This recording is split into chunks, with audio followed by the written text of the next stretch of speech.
Andrea Sutari, Akiko Bintang Alkaris, Yesi Ayu Dia Putri, Laudia Faisa Putri, Adinda Bunga Satya, Ika Aulia, Raditya Ferolia, Andrianus Jenio, Rajesa Fatih Libras, Nova Cinta Aura, Rania Rania Anita, Davina Fitricia, Nanda Radis, Saptalia. Jadi hadir semua ya pada hari ini. Nah, gimana kabarnya pagi hari ini? Kalau ibu bilang gimana kabarnya hari ini, kalian jawab alhamdulillah, luar biasa, Allah Akbar. Oke? Oke? Gimana kabarnya hari ini? Alhamdulillah, luar biasa, Allah Akbar. Nah, di sini ibu akan mengingatkan kembali kesepakatan pembelajaran pada hari ini ya, di mana teman-teman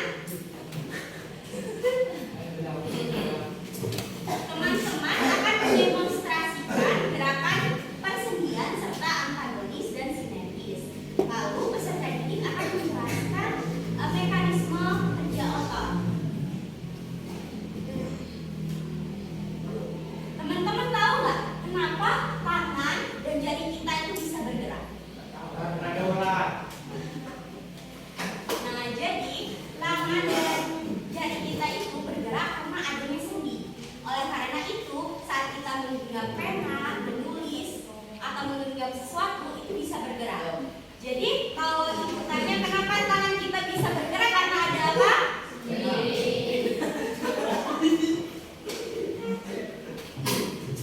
Nah, ibu akan mengingatkan kembali ya tujuan pembelajaran pada hari ini, di mana kita akan mendemonstrasikan berbagai gerakan persendian, serta kita akan menjelaskan mekanisme kerja otot. Nah, ibu langsung jelasin ya. Teman-teman bisa bertanya saat ibu sudah selesai menjelaskan materi, dan nanti ibu akan membagikan kalian kelompok untuk diskusi. Paham? Nah, teman-teman lihat nih di sini.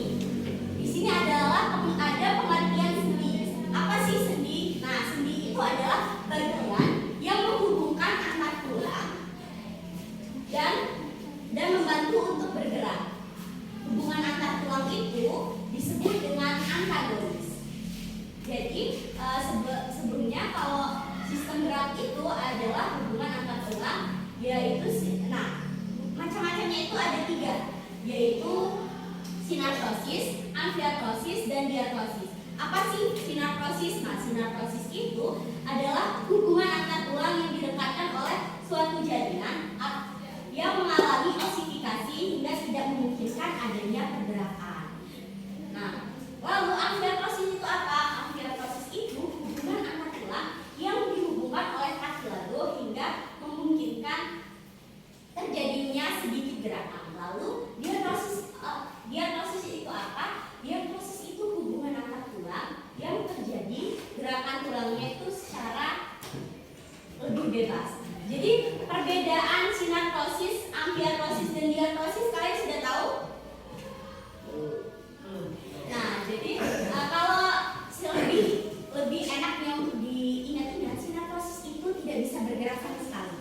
Contohnya itu dia itu tulang tengkorak atau tulang kepala. Tulang kepala kita itu tidak bisa bergerak kalau tidak dibantu gerak oleh sendi kita. Lalu kalau amfiartrosis itu hanya sedikit gerakan saja. Jadi dia bisa bergerak tapi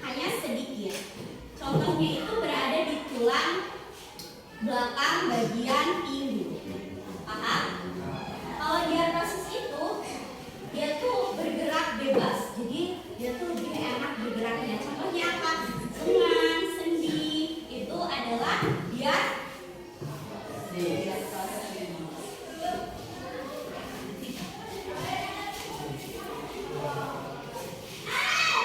nah di sini teman-teman lihat, di sini ada gambar-gambar sendi.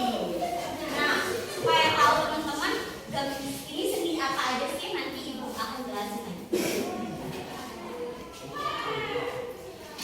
Nah, jenis sendi itu ada 6. Ada yang tahu sendi apa aja? Ayo. Jadi yang pertama itu ada sendi engsel. Nah, sendi engsel itu adalah sendi yang memungkinkan terjadinya gerakan satu arah saja. Contohnya itu adalah begini. Jadi dia tidak bisa membalik, dia cuma bisa satu arah saja kan? Terus kalau sendi putar adalah hubungan antara dua tulang yang memungkinkan tulang yang satu mengitari ujung tulang lainnya sehingga memungkinkan gerak rotasi. Jadi dia tuh bisa bergerak seperti contohnya tuh kayak tangan jari kita. Dan dia tuh bisa bergerak kemana sini terus bisa. Nah, itu adalah sendi putar. Lalu ada sendi pelana. Sendi pelana merupakan hubungan antar tulang yang memungkinkan terjadinya gerakan dua arah. Yang keempat ada sendi peluru. Nah, sendi peluru ini adalah hubungan dua tulang yang memungkinkan gerakan ke segala arah. Nah, lalu yang kelima ada sendi luncur atau sendi geser, yaitu sendi yang memungkinkan suatu tulang melakukan gerakan meluncur atau menggeser pada bidang jalur tulang tertentu. Lalu ada sendi koloid yang terjadi di antara dua tulang yang permukaannya berbentuk oval. Nah, ini dia sendi putar yang berada di bagian belakang. Makanya kepala kita tuh bisa bergerak, bisa berputar, Nah, lalu ada sendi engsel. Nah, sendi engsel itu bagian sini, dia cuma bisa satu. Nah, sendi pelana dia bagian jari, bagian sini. Nah, sendi peluru itu bagian sini. Makanya kita bisa bergerak ke segala.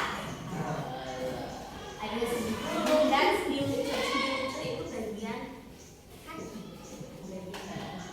bagian dekat mata kaki.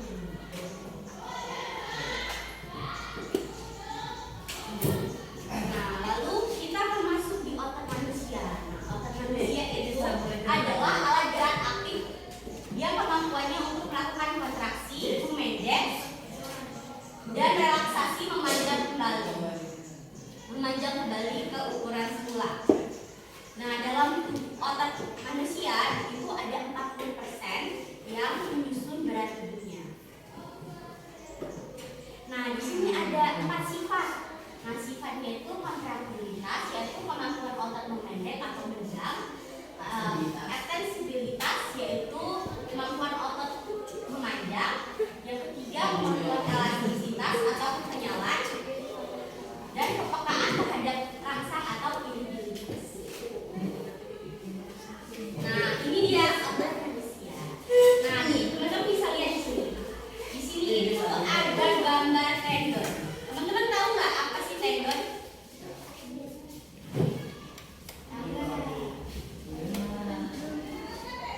Nah, tendon itu bagian sini ya teman-teman. Nah, lihat. Yang putih itu yang menghubungkan antara tulang dan otot kita. Yang berwarna putih, serat-serat berwarna putih itu namanya tendon. Paham?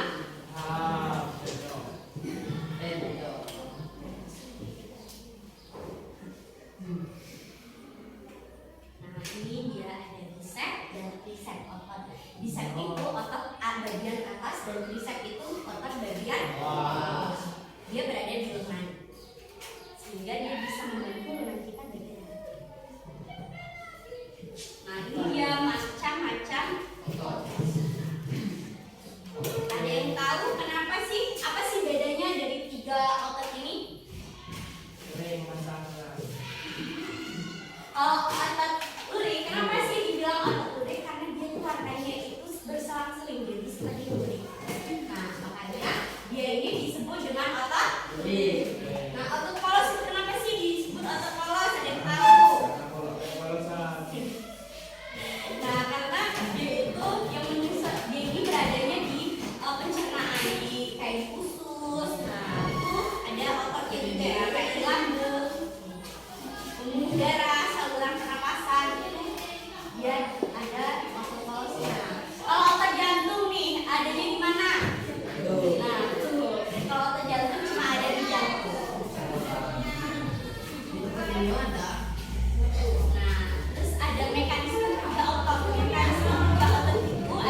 berkontraksi itu saat kita bergerak.